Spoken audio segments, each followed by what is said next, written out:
This is the story of the Wrath of Khan. You can read along with me in your book. You will know it is time to turn the page when you hear the communicator beep like this. Let's begin now. Space, the final frontier. These are the continuing voyages of the Starship Enterprise.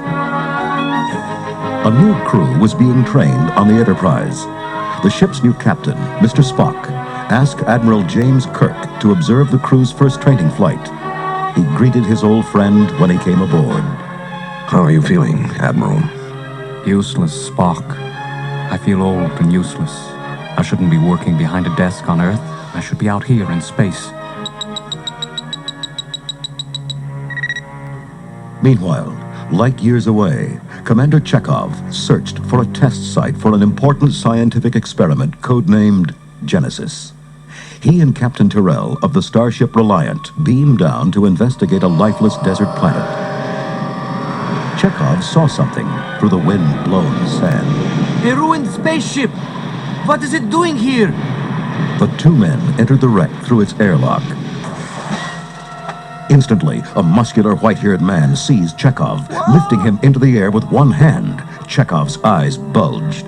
It's Khan! Captain Tyrrell! He's a criminal! He once tried to steal the Enterprise! Khan smiled chillingly. Yes. And as punishment, Captain James T. Kirk marooned me and my people here 15 years ago. I've stayed alive all this time for one reason. I mean to avenge myself upon him. Khan lowered Chekhov. Why have you come to this planet? I'll never tell you. You'll tell me anything I want to know. Khan carefully removed two tiny, wiggling creatures from a sealed container. These are Seti eels. When I put them in your ear, they will allow me to control your mind. Chekhov and Tyrrell shivered as Khan approached them with the squirming eels. Once Khan had control over their minds, he forced Tyrrell to give him command of the Reliant. Then he made Chekhov radio Dr. Carol Marcus, the scientist in charge of the Genesis project. The planet has checked out, and we have new orders. We're coming to pick up the Genesis device for immediate testing. That can't be, Commander. Who gave the orders? Khan made Chekhov answer. Admiral James T. Kirk. Admiral Kirk inspected the Enterprise before she took off on her training flight. He smiled at the chief engineer. Is everything shipshape, Mr. Scott? Scotty patted the powerful engines lovingly.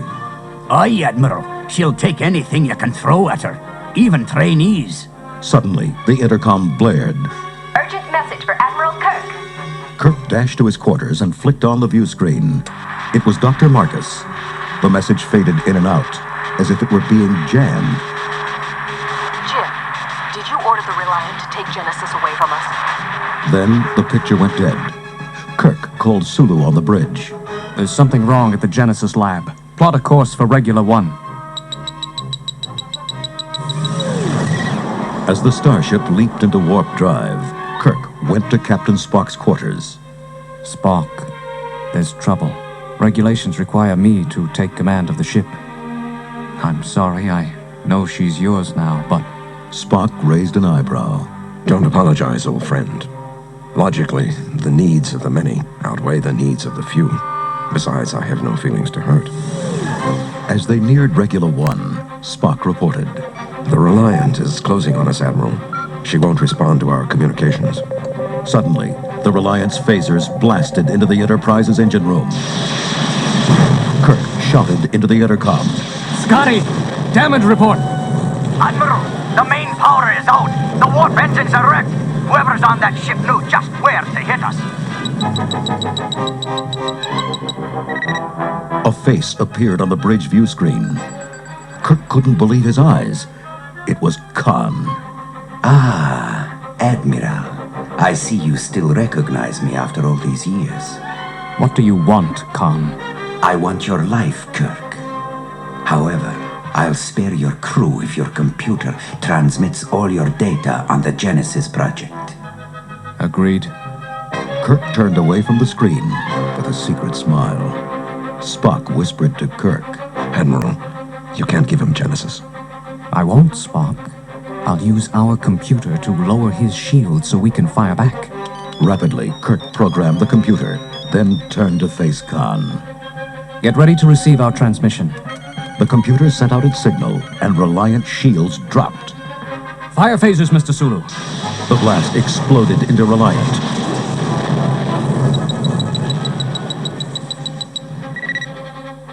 Heavily damaged, Khan's ship had to retreat into space, while the wounded Enterprise limped onwards towards the Genesis lab orbiting Regula 1. Commander Uhura tried to contact the lab, but the only response was an eerie silence.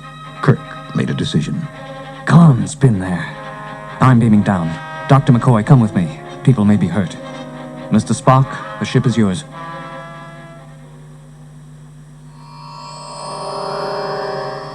Once aboard the empty station, the landing party found Tyrell and Chekhov. Admiral, Khan controlled our minds, used us to trick you, but he didn't get the Genesis device. It was gone when he arrived. Kirk examined the lab's transporter. The controls are set for regular. I think Dr. Marcus took the Genesis device down there. Stepping into the transporter, they beamed down to the tiny planet. The group materialized in a cave deep inside Regula. There they found the scientists from the space lab and the Genesis device. Instantly, Tyrell and Chekhov drew their phasers. Khan's voice crackled from their communicators. You lose, Admiral. These men are still my puppets. I'm taking Genesis, but first I'm going to have Mr. Chekhov kill you. But Chekhov desperately fought Khan's control. He threw down his phaser and fell unconscious. Dr. McCoy examined him and found the SETI eel in his ear. With a shudder, he destroyed it. Khan's transporters snatched the Genesis device. Kirk grabbed his communicator. Khan, you missed again. I'm still alive. Khan growled back. Buried alive, Admiral. I'm going to destroy your ship. No one will ever find you. McCoy threw up his hands. Would someone please explain to me what the Genesis device is? Dr. Marcus led them all into a tremendous cavern full of trees and flowers. Genesis created this in a day. It turns dead rock into life forms. It could do the same to a planet, but everything already living on the planet would die. It would make a horrifying weapon. Kirk's communicator chirped. Spock here, Admiral. The Reliant is approaching. We're going to beam you up. Moments later, Kirk was on board. Spock, what's our situation? We have partial power, but Khan can still outrun us and outshoot us. I see one chance. If we fly into the Mutara Nebula, Khan's shields and sensors won't work. With the Reliant chasing close behind, the Enterprise headed into the nebula. The vast clouds of gas and dust blinded the two captains as they hunted each other. Suddenly, Kirk's view screen cleared. Reliant's coming straight at us. Evasive starboard. The ships exchanged tremendous phaser blasts. The Enterprise was hit. Fire photon torpedoes. The torpedo shot away and blasted into the Reliant, nearly ripping her apart. The Reliant hung dead in space, a battered hulk. Kirk had Uhura open a communications channel. Khan, surrender and prepare to be boarded. Khan, badly injured, crawled to the Genesis device. No, Kirk. The game's not over. To the last, I will grapple with thee. With his last strength, he armed the deadly machine.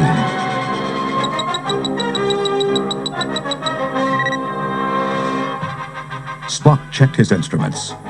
There's an unusual energy source on the Reliant. Admiral Kirk, he's armed the Genesis device. Kirk called the engine room. Scotty, I need warp speed in 3 minutes or we're all dead. Impossible. Impossible, Admiral. The Energizer's shaken loose. There's a radiation leak and I can't get in to fix it. As the Enterprise limped slowly away from the Reliant, Spock leaped up and raced to engineering. Scotty stopped him as he started into the reactor room. No! The radiation is too strong! It will kill anyone who goes in there! Pushing Scotty aside, Spock rushed into the deadly room and began the necessary repairs. Kirk couldn't take his eyes away from the burning Reliant. We aren't going to make it. Status report, Mr. Chekhov. Admiral, main energy just came back online. Bless you. Go, Mr. Sulu. The Enterprise jumped to warp speed just as the Genesis device exploded. With a surge of power, the mighty starship left the explosion far behind. Dr. McCoy called the bridge. Jim, you'd better get down here. Hurry. When Kirk arrived in engineering, he found Spock in the reactor room, dying. Don't grieve, Jim. It's logical. The needs of the many outweigh the needs of the few. I have been, and always will be, your friend. Live long and prosper. Kirk could only stare helplessly through the glass as his friend fell. The casket containing Spock's body was shot into space. It landed on the new planet, created by the explosion of the Genesis device. As the Enterprise pulled away toward home, Kirk gazed back at his friend's resting place. Dr. McCoy turned to him. You okay, Jim? How do you feel? Kirk thought about the new planet, bursting with new life and new possibilities. He smiled. Young. I feel young.